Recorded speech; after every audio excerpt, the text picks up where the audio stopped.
Good morning, friends. Just to say, I hope you're all keeping well. Unfortunately, during this time of the coronavirus, I know that we're all really, really down at the moment, and we are we are all struggling, not with just money, but isolation. And there are other people out there that, as I said earlier on, regarding an article that I wrote on Facebook, that there are other problems with people out there. The reason for this little blog that I want to do is that in life we only have one life. We're not like cats, um, and apparently cats are supposed to have nine lives, which I don't agree with on that at all. But we do only have one life, and with that life we learn a lot in that life.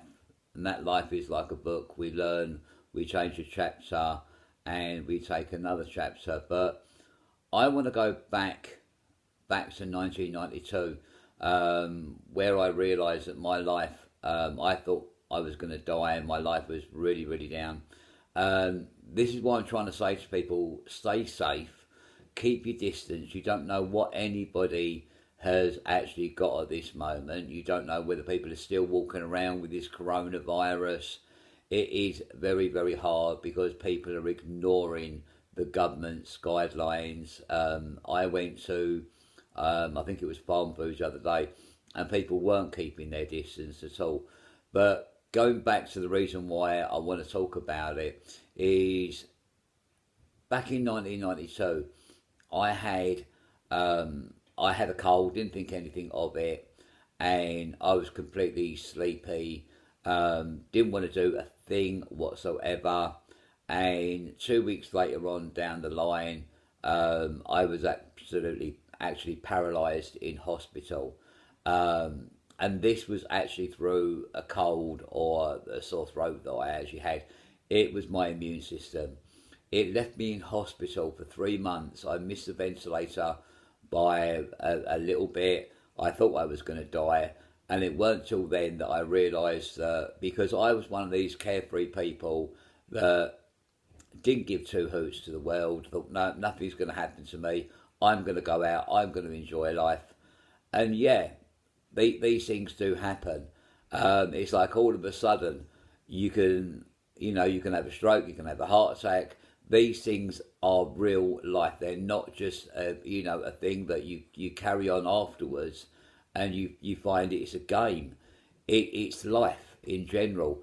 But the reason why, I was worried, I thought I was going to die. I thought I was going to, that was it, until I actually saw a spirit down by the side of me who told me my time is not ready, that I had work to do, and then I realised that was actually for spirit. But what I'm trying to get at is that listen to the governments, their guidelines, what they're actually saying. Because if you catch something if you catch either this coronavirus or you can catch something else, no one knows what that coronavirus contains. It's a very, very odd thing. But a weird thing happened to me yesterday, because since, I've had my GBS, and since this coronavirus, I've gone very, very deep into spirit and listening to their advice and listening to their words of what they're actually saying. And it's nice to hear their words, because sometimes you feel that our spirit around us, why have they done this? We can't blame spirit for this at all. This is something completely different. But even though I think it was an author, I can't remember her name, I've been reading it on Facebook, but a famous, well-known psychic actually said that that this coronavirus was actually going to, something that was going to attack the world, and we were all going to be, on lockdown, and it was going to go as soon as we, as soon as it, as soon as it started. But after talking to my guys the other day, one of them actually said to me, "Do you know what? This was predicted well before, a long, long time ago, and we knew this was going to happen. But you think if our guides or our spirit people up there would have told us, we would have gone into a complete panic mode beforehand anyway. But we're just saying to you, we hope you're keeping safe. listen to what people are saying to you, keep your distance. You don't want to be out there really in hospital with all the others at all whatsoever. You know, there are, and the reason why all this has happened is what I feel is to get the families back together, get people how they should be. I mean, the other night, all them people clapping for the NHS, and I think they need a good round of applause as well. Even the care people forget about the carers that go around to visit for the elderly. The only problem that I've got now, and I was scrolling through Facebook, and people are desperate. People are desperate to do things. They're desperate for money. You know, they're self-employed. I'm exactly the same. I'm self-employed, and I'm worried about where my next penny is actually going to come from. But I watched something. I read it on Facebook that people have actually been into a church and taken plates. They've taken everything out of the church.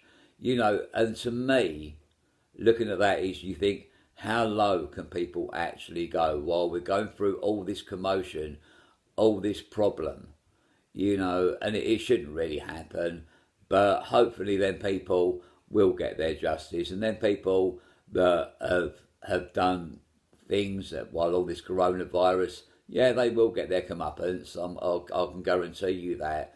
But just a little blog because I needed to get this out and let you know, just try and be safe. Keep away from, you know, outside.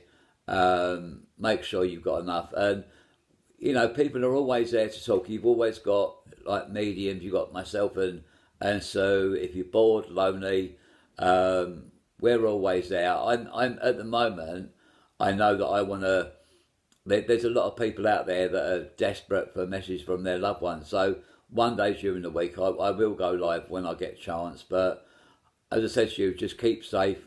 We're all here for you. Spirit are there for you, looking after you. So just thank you for listening to that little blog. Thank you, and just keep safe. God bless.